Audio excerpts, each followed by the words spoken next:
A corporation is not a person, it doesn't think. People in it think. And for them, it is legitimate to create terminator technology so that farmers are not able to save their seeds. Seeds that will destroy themselves through a suicide gene. Seeds that are designed to only produce crop in one season. You really need to have a brutal mind. It's a war against evolution to even think in those terms. But quite clearly, profits are so much higher in their minds.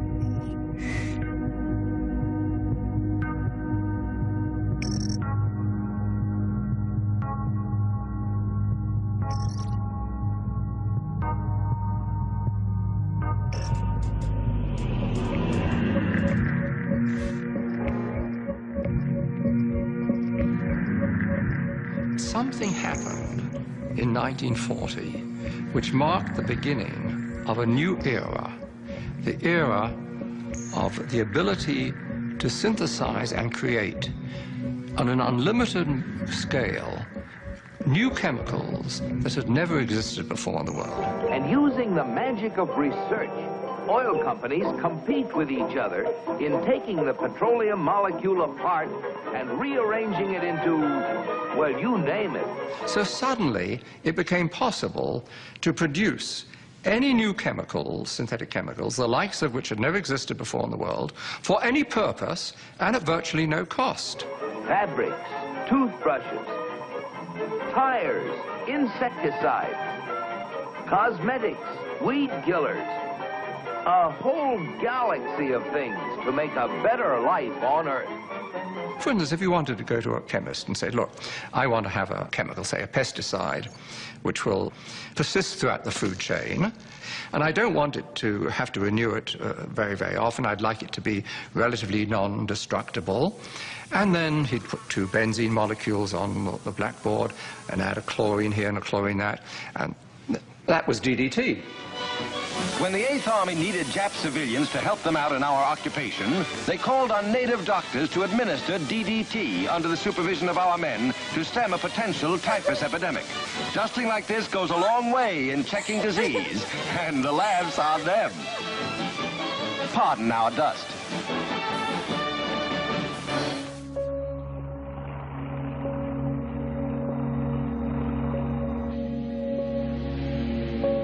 As the petrochemical era grew and grew, warning signs emerged that some of these chemicals could pose hazards.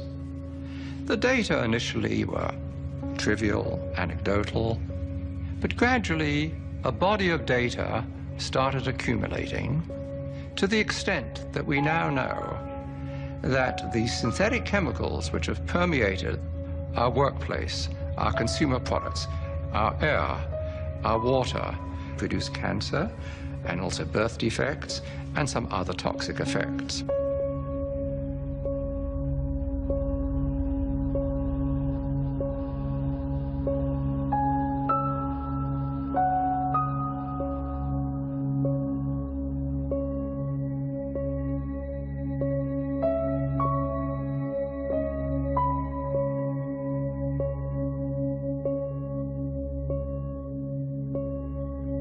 Furthermore, industry has known about this, at least most industries have known about this, and have attempted to trivialize these risks.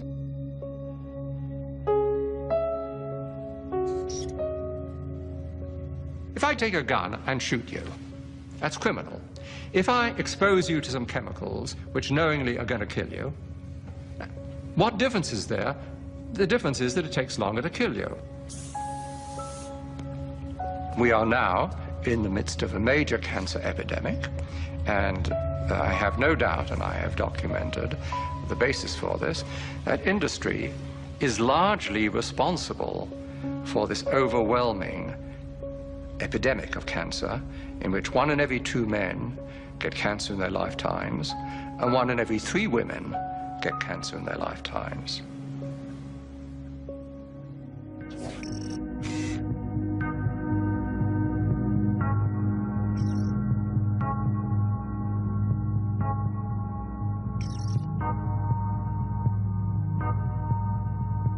Towards the end of 1989, a great box of documents arrived at my office without any indication where they came from. And I opened them and found in it a complete set of Monsanto files, particularly a set of files dealing with toxicological testing of cows who've been given RBGH. BST, trade name Posilac, is being used in more than a quarter of the dairy herds in the United States, according to Monsanto. The milk has been drunk by a large portion of the American population since the Food and Drug Administration declared it safe for both cows and humans 4 years ago. And at that time, Monsanto was saying, there's no evidence whatsoever of any adverse effects, we don't use antibiotics, and this clearly showed that they had lied through their teeth.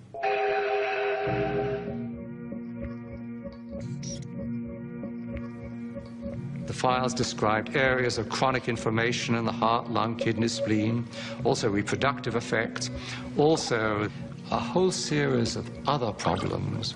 The most comprehensive independent assessment of the drug concludes that BST results in unnecessary pain, suffering and distress for the cows. This is not acceptable for a drug designed simply to increase milk production. It is a silly product. We have the industrial world is awash in milk. We're overproducing milk. We actually have governments around the world who pay farmers not to produce milk. So the first product Monsanto comes up with is a product that produces more of what we don't need. Of course, you'll want to inject Posilac to every eligible cow, as each cow not treated is a lost income opportunity. But the problem was that use of the artificial hormone caused all kinds of problems for the cows. It caused something called mastitis, which is a very painful infection of the udders. When you milk the cow, if the cow has bad mastitis, some of the, and I don't know how to say this in a, I hope people aren't watching at dinner time, but the pus from the infection of the udders ends up in the milk, and the somatic cell count, they call it, the bacteria count inside your milk goes up. There's a cost to the cows. The cows get sicker when they're injected with RBGH. They're injected with antibiotics. We know that people are consuming antibiotics through their food, and we know that that's contributing to antibiotic-resistant bacteria and diseases. And we know we're at a crisis when somebody can go into a hospital and get a staph infection and it can't be cured and they die. That's a crisis. Bad for the cow, bad for the farmer, bad potentially for the consumer. The jury is out. We see a lot of conflicting evidence about potential health risks. And of course, as a consumer, my belief is, why should I take any risk?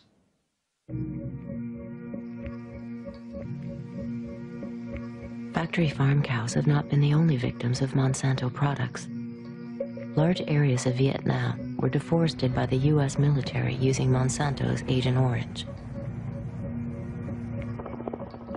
The toxic herbicide reportedly caused over 50,000 birth defects, as well as hundreds of thousands of cancers in Vietnamese civilians and soldiers, and in former American troops serving in Southeast Asia.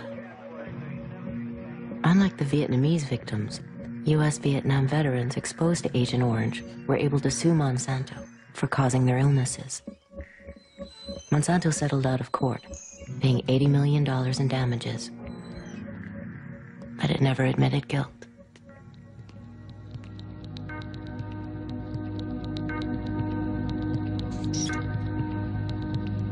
Protesters have blocked off the entrance to the parking lot. You can see here of the Monsanto corporation using their bikes. So they are planning to replace nature, and they want to sell it along with their associated chemicals. Protesters have blocked off the entrance to the parking lot. You can see here of the Monsanto corporation using their bikes. Monsanto's been a prime mover in GMO technology, a multi-million-dollar GMO lobby here, and a major political contributor. They are planning to replace nature. By us, I mean life. By us, I mean nature. They are planning to replace nature. So if we don't stop Monsanto, they can stop us. They want to basically divert the billions of years of evolution, designer genes and designer organisms designed to increase profit and control for Monsanto, and you're still asking me at this point why we want to stop Monsanto? And if we don't stop Monsanto, they can stop us. In 1992, the Food and Drug Administration decided that genetically modified organisms were the functional equivalent of conventional food. You're still asking me at this point why we want to stop Monsanto? If we don't stop Monsanto, they can stop us. The GMO standards are being passed at the codex level because, frankly, through lies. One corporation. They're telling them that they're safe crops, that they're safe food products. They don't need to be labeled. Monsanto.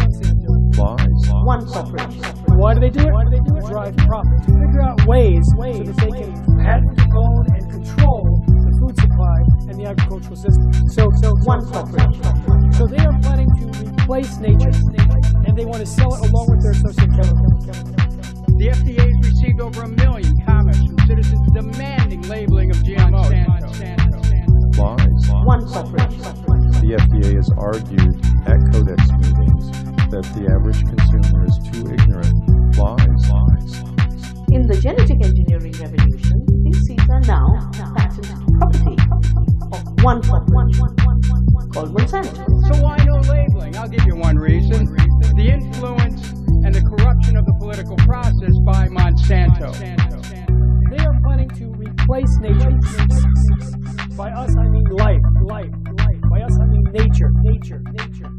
They are planning to replace nature. So if we don't stop Monsanto, they can stop us. Protesters have blocked off one corporation. They're telling them that they're safe crops. Lies. One corporation. Protesters have blocked off Monsanto. Corruption. One Lies. They're telling them that they're safe crops. The influence and the corruption of the political process. One corporation. So why no labeling? I'll give you one reason. They want to basically design genes, design organisms, designed to increase profit control for Monsanto. And you're still asking me at this point why we want to stop Monsanto? If we don't stop Monsanto, they can stop us. They are planning to replace nature. By us, I mean life. By us, I mean nature. They are planning to replace nature. So if we don't stop Monsanto, they can stop us.